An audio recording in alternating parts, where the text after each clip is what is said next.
You ever notice a weird smell that tells you that something's wrong? Or how about trying to clean up a mess and it just makes it worse? What if these things could help you find exactly what's wrong? Hi there, I'm Corel.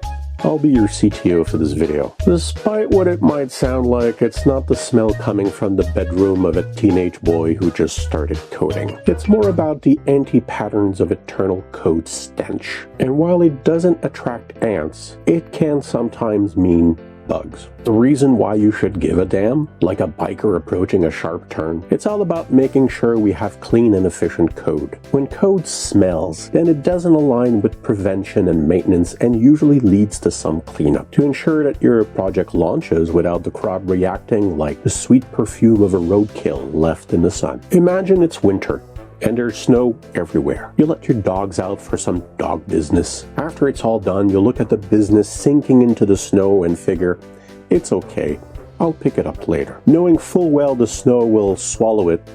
Ugh, sorry, bad choice of words.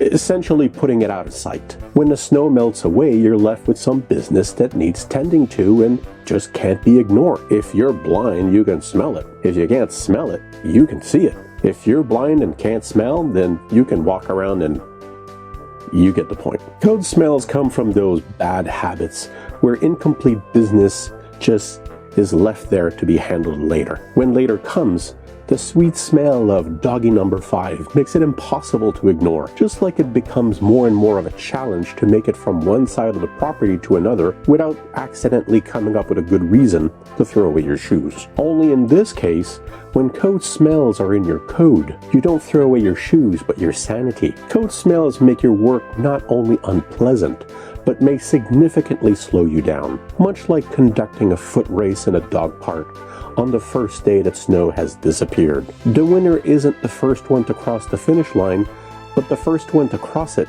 with clean feet. How about this scenario? You add a new feature to the mix.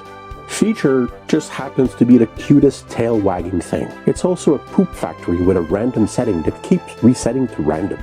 But you don't have time to clean up all these new code smells because you have a deadline. So feature will just have to application train himself. This is just the worst kind of nightmare you could be in, as feature is adding to a terrain that's already saturated in landmines without setting off a chain reaction of refactoring. In the past, I've been known to avoid braving this stinky minefield and instead move to a new park. But let's face it, not only is starting from scratch expensive, but whatever your estimate is, multiplied by 10 or more. Code smells are a reality of coding. At some point, you'll write smelly code. Everybody does. The trick is to recognizing it and cleaning it up.